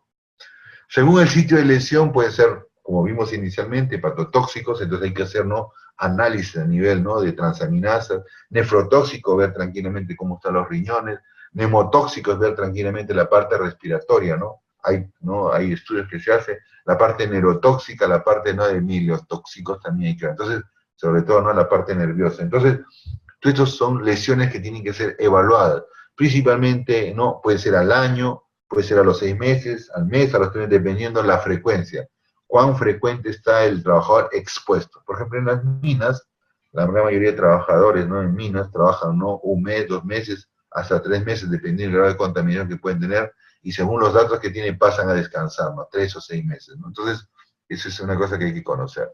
Circunstancias de la exposición también hay que conocerla, hay que investigar cómo, cuándo, dónde y cuándo, para qué, ¿no?, tuvo la exposición, qué tipo de proceso fue cerrado, semiabierto, semicerrado o abierto, qué características, ¿no?, carga física, la temperatura ambiental que pueda favorecer, características del lugar de trabajo, espacio cerrado, abierto, confinado, qué equipos de protección utiliza. De repente los equipos de protección no son los adecuados, entonces hay que adecuar a otro tipo, o hay que hacer cambios en la ingeniería para tratar de evitar, como les decía en el caso de las jeringas descartables, ¿no?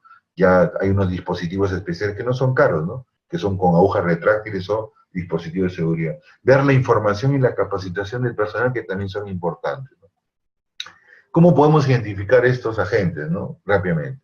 Puede ser en el proceso y puesto de trabajo, es necesario reconocer, ¿no?, las diferentes etapas, conocer qué, las materias primas con las que se van a trabajar, no solamente el punto de vista de los activos, sino también ver excipientes, ¿no es así?, ¿no?, aditivos, ¿no es así?, para los diferentes procesos, productos intermedios del proceso, productos secundarios, ver tranquilamente, ¿no?, las etiquetas, ¿no?, con qué tipo, ¿no?, de pintura, ¿no?, se están haciendo, fichas de seguridad química que también son interesantes, ¿no? Entonces, esta es, por ejemplo, una tabla, rápidamente, ¿no es así?, para ver, ¿no es así?, que hay también estudios. Entonces vemos todo, ¿no?, hemos visto, ¿no?, la parte, ¿no?, un poco, ¿no?, desde el punto de vista, ¿no?, industrial. Vamos a ver también acá, ¿no?, un poco, ¿no?, los estudios, ¿no?, un poco para ver, ¿no?, con artículos cómo vamos avanzando. Este es un artículo publicado en el 2015, ¿no?, para que vean, ¿no?, el estudio de toxicidad de 90 días, 3 meses, ¿no?, de carne, ¿no?, que ha sido modificadamente genética, ¿no?, de oveja, ¿no?, para la expresión, es así, ¿no?, de la expresión de un gen, y eso ha sido probado en ratas de parto. ¿Qué se ha hecho, no?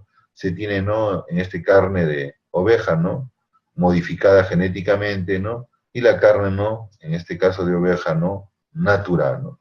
Entonces se han hecho, ¿no?, los componentes analizados para ver diferencias en vitaminas, ver la composición en cuanto, ¿no?, a los aminoácidos, ¿no? Entonces, es para que nosotros podamos ver, ¿no?, cómo, ¿no?, los organismos modificados, en este caso para que es un estudio, ¿no?, hecho en carnes modificadas, cómo son importantes, ¿no?, por esta discusión que se hace de los efectos tóxicos, ¿no?, de los organismos modificados. Entonces, también, ¿no?, toda la parte experimental juega un rol importante. Acá se ha hecho, ¿no?, en cuanto a las carnes de este trabajo, ¿no?, al 3.75%, o sea, se ha trabajado a 3 niveles de dosis, ¿no?, y se han evaluado cada uno de los diferentes, ¿no?, parámetros, ¿no? Entonces, para ver en este caso una toxicidad crónica por el consumo de esta carne, ¿no?, utilizada alimentar. ¿No? ¿Qué se pudo ver, ¿no?, al final, ¿no?, en este tipo de estudio, ¿no? Si vemos, ¿no?, el comportamiento, ¿no?, ¿de qué cosa? De los pesos, ¿no? Si ustedes ven, ¿no?, estos los pesos, ¿no?, de las hembras y los machos, con los dos tipos de tratamiento, ¿no? Se han hecho la parte, y no hay qué cosa, no hay diferencia, ¿no?, estadística significativa, ¿no?, entre los grupos, ¿no? Tanto, ¿no?, con modificado la carne, con la carne natural, ¿no? Entonces vemos que son iguales, ¿no? Entonces, no hay ningún cambio a nivel de machos significativamente, ni en el caso, ¿no?, de hembra. Entonces, acá no hay mucho, ¿no?, inconveniente, ¿no? Acá parece ser una pequeña, ¿no?, en este caso, ¿no?, de 15%, ¿no? ¿No? Acá vemos, pero bueno, vemos tranquilo, porque se ve un poquito menos con respecto a lo demás, ¿no? Ahora, si vemos acá, ¿no?, acá casi todo guarda, ¿no?, la misma relación. Ahora, solamente se ha probado hasta el 15%, ¿no? Vamos a ver si de repente puede, ¿no?, cambiar o no con otra concentración, pero estos son los estudios que se tienen. ¿Qué más se ha podido ver, no? También desde el punto de vista experimental, por ejemplo, ¿no?, el punto de vista tóxico. Entonces, puedo trabajar desde el punto de vista, como han visto, ¿no?, toda la parte de toxicidad crónica para comparar, en este caso, productos, ¿no?, o en este caso, organismos modificados, pero también puedo, ¿no?, hacer análisis que hemos hablado de los residuos. ¿Residuos qué cosas? De agroquímicos. Entonces, esta es la determinación de 7, ¿no?, residuos de pesticidas organofosforados, ¿no?, en mango, ¿no es así?, por un método modificado. Este es un trabajo, ¿no?, hindú del 2014. Entonces, cómo tranquilamente, ¿no?, el mango puede estar presente o no, ¿no?, en la contaminación. Entonces tenemos en este caso, ¿no?, A, B y C tranquilamente, ¿no?, los patrones, y tenemos tranquilamente en C, ¿no?, es decir, el análisis corresponde. Entonces, vemos tranquilamente, podemos analizar entonces la presencia de residuos químicos, ¿no?, utilizando técnicas de cromatografía. Esto pertenece a un estudio desde el punto de vista toxicológico, ¿no?, de residuos químicos, ¿no? Pueden también trabajarse con residuos, ¿no es así?, de antibióticos, porque hoy en día toda la industria veterinaria está trabajando bastante con anabolizantes y antibióticos, ¿no? Y esos antibióticos pasan no luego al humano, ¿no?, porque consumimos las carnes, una carne de pollo, un langostino, ¿no es así?, con residuos, ¿no?, de antibióticos, es como que también estuviera yo consumiendo, por eso puede producir en el humano problemas de resistencia.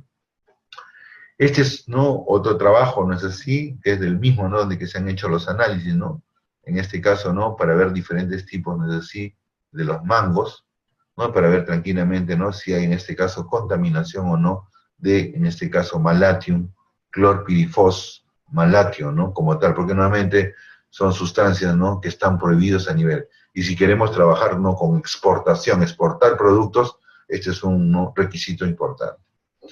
Otro punto importante también es ver, ¿no?, el punto de vista, ¿no?, de la farmacocinética y todo, ¿no?, la toxicología, ¿no?, para ver, por ejemplo, drogas similares, ¿no? Entonces ya esto es en el lado de los medicamentos, ¿no? ¿Cómo podemos ver tranquilamente, ¿no?, trabajando con animales de laboratorio, ver tranquilamente, ¿no?, drogas no biosimilares? Entonces acuérdense que los biosimilares son ¿qué cosa? Ya no son los medicamentos, ¿no?, o esas moléculas de bajo peso molecular. Estamos hablando de moléculas de alto peso molecular, que pueden ser ¿qué cosa?